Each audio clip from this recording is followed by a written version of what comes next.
Hey, welcome to AP European History Lecture Numero Uno. Today we're going to talk a little bit about Learning Target 9, or Learning Target 1 in Unit 9. This is on imperialism, and we're going to be looking at specifically the learning target question of how and why after 1875 did European nations rush to build political empires in Africa and Asia. We'll be talking, or I'll be talking actually, about what it was like prior to 1880 briefly. We'll look at then what happens after 1880, specifically paying attention to Africa and Asia. Then we're going to look at some of the causes. So what are the most main causes for why European countries are starting to scramble for more land in those places. All right, so let's jump in and get started because time's wasted and I know your time's precious out there. So we're going to look at what is Africa like, or what is the world like prior to 1880. And it's important to remember that the vast majority of colonial empires during this time period is really going to be centered around the United Kingdom. Now, the United Kingdom had that huge jump in the Industrial Revolution. I know that we've spent a lot of time about, talking about that, and so that whole mercantilist system that they had created had been well established throughout the world. And other nations had not reached that same level of industrialization, specifically in Europe, so places like France and Germany, obviously Russia and Italy, are well behind that process. And we know that Germany isn't fully unified until 1870. We know that Italy isn't unified until 1870 or around those years, right? So it isn't until that stuff really occurs that the industrialization starts to explode within those countries. And so that roughly corresponds with around the 1880, when all of a sudden we're going to see a massive change in their direction towards what they're trying to get accomplished as far as acquiring new territories to help fuel their own industrial ambitions.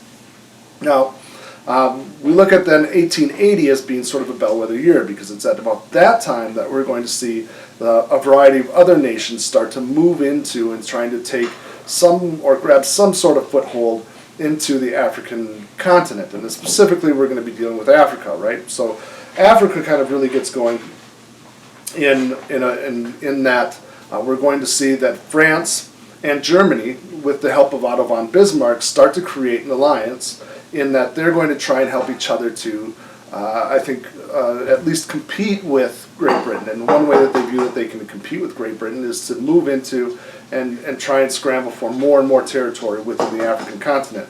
Now, Great Britain has a fairly well-established role within the African continent. They have a location in Egypt where they do have control of Egypt. And they also have control of the southern tip of Africa, or what is now today South Africa, right? Pretty easy geographical name for a location.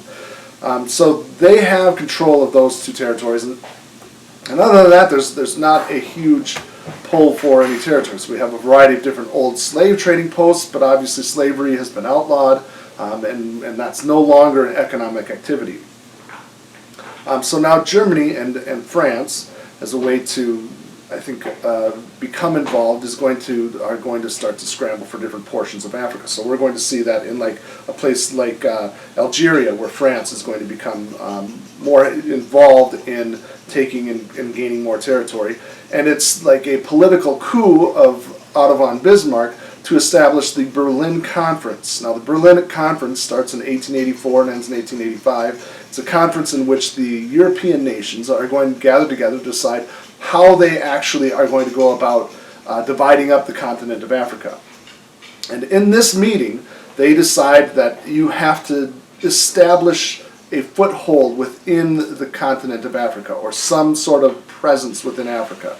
And so this begins what they're going to call the scramble for Africa, because all of these different nations then are going to start on the coast of in African territory, or territory in Africa, and they're going to start to push inward, so inland, and they're going to move further and further inland in an attempt to acquire territory. And then as soon as they run into another nation that is continuing to push forward, that will create sort of those boundaries, which is why Africa is sort of the mess of nations as it is today, because boundaries are not drawn based on ethnicity and ethnic groups and who was in control of them. It was drawn based on who could acquire territory quicker and what territory they could acquire.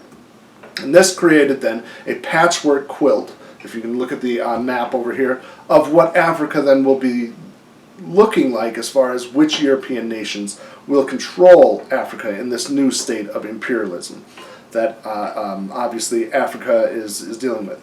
In Asia, we're going to see much the same sort of taking place. Great Britain is going to be satisfied with controlling its portion of, or what would be considered the jewel of the British Empire, which is India, and they maintain and continue to work towards maintaining those positions, as well as then we'll see other places like France is going to become and take over Indochina, right? Those would be like where Vietnam is currently located. Remember, the Vietnam War occurs, and we end up in the Vietnam War largely to help the French at some point in time, right? That's the initial pull for us to be in there. Japan has imperial dreams that they take over places like Korea. And then there's that young upstart nation, the United States, who defeats Spain in the Spanish-American War, which is going to acquire the Philippines, and they're going to have ambitions towards drawing and taking territory within within Asia, which will look very differently than what other people are doing, right? So the key pieces for Africa, if we fall back, is that the British occupy Egypt, right? That we're going to see Leopold II from Belgium. And I know I didn't mention this, but Belgium is going to have a small role. They're going to take over most of the Congo. We want to remember the Berlin Conference between 1884, which is establishes effective occupation. And then Great Britain, during that time period, is also going to secure the Nile, and they will then secure the Suez Canal. So that's a very important occupation for Great Britain. So let's talk a little bit about some of these causes of new imperialism. The first one is economic, that all of these nations believe that in order to become a truly empire that is on par with Great Britain, one that can challenge them in this new industrial world, that they all need to have some form of an occupation in a foreign nation. So this is a place that they can sell their goods, that they can continue to make more and more money, vast amounts of wealth, that they can gather resources from these nations, that they can then bring back to their nation, and then therefore through that they'll be able to acquire more money for their own nation. And this is an important part for instantly the occupation. There are political reasons for this. So, for example, like Great Britain wants to control the Suez Canal. If they control the Suez Canal, then they probably are going to be able to control people moving in and out. Politically, this gives them a stronger position from other nations. This is also something that all these other nations believe that they can't allow. So like when we take Great Britain, not Great Britain, but when we take France, and you look at Germany, and those two nations who are vying to be on par or become more equal with Great Britain, or not allow Great Britain to gain too much control politically, that they also want some sort of control within these nations. And so obviously when we consistently are talking about that balance of power in Europe, right?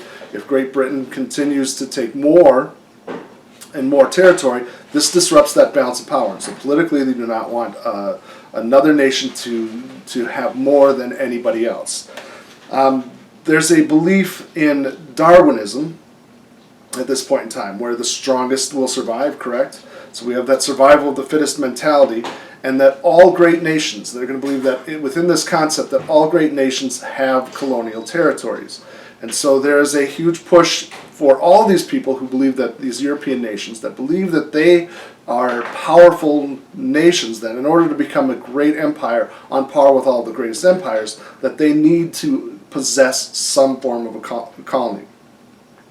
The fourth factor in establishing sort of these causes for new imperialism is a huge disparity within technology for these nations. So our European nations, due to the surge in industrialism, have created technology that far surpasses anything that's in place or that is in these African nations. So an example would be they create a Maxim gun, which is a standing machine gun.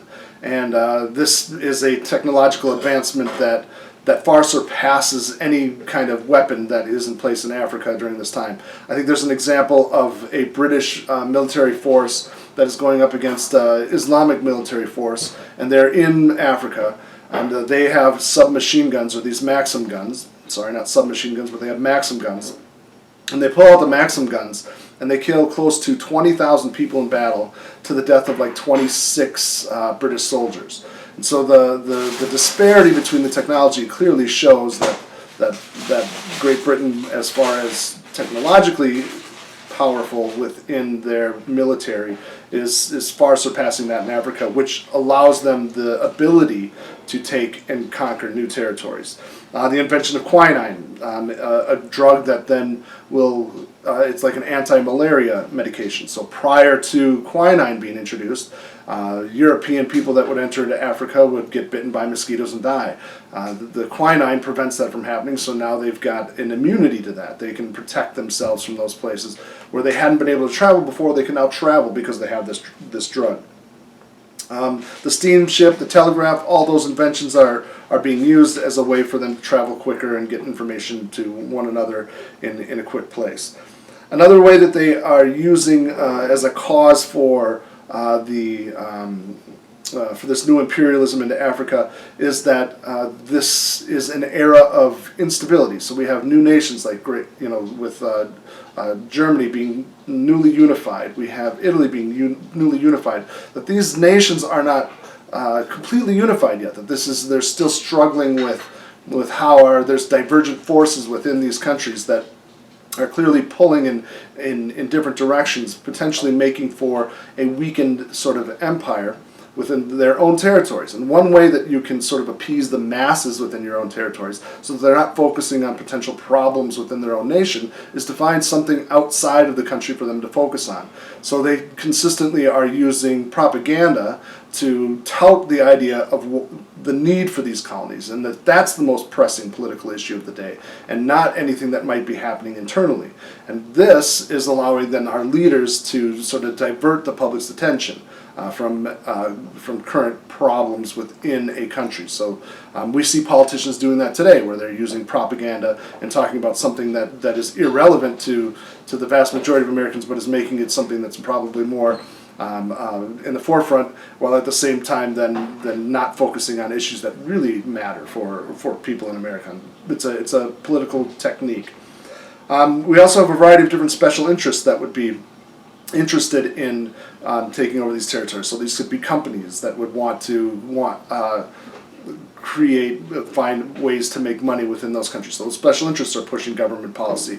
We have people that are within the church that believe that they need to go and continue to spread the message of God to these different nations, and trying to use that as a way of continuing to move there. We have colonists who have arrived on these pieces of land that have been there for longer than 10 years or whatever amount of time, and they believe that they need support from the home country to continue to protect and keep them safe. So we have those special interests that are part of that.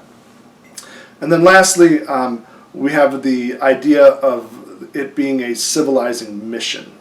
And this goes almost back to the Darwinist theory, and we can say there's a belief in a white man's burden, that the white man has been a superior, has raised themselves to a superior level over all other people throughout the world. And it's their duty then to help them reach the same civilization that white men have reached. And this is a true, this is a belief that a variety of different Europeans believed in, and that was an important move to taking and controlling these different territories to help raise them to that same level as our Europeans. Again, there are detractors from this, so not everybody believes in this idea of white man's burden. Rudyard Kipling is a famous person who actually writes about white man's burden, but we have other people like Henry Labouche, who is going to who works for the Great British Parliament, who's actually going to talk a little bit about, not talk a little bit, but I think sympathize more with other people and saying that this is not our burden, that these people are not obviously less civilized or less than white Europeans, but a huge amount of the population really sort of follows along the line of believing in this white man's burden. So I hope that helps you out. Make sure that you're reading this section. So this will be Unit 9, Learning Target 1. The reading is in your European History textbook online. We'll be having a quiz on this mañana. Miss you guys. Happy quarantine day.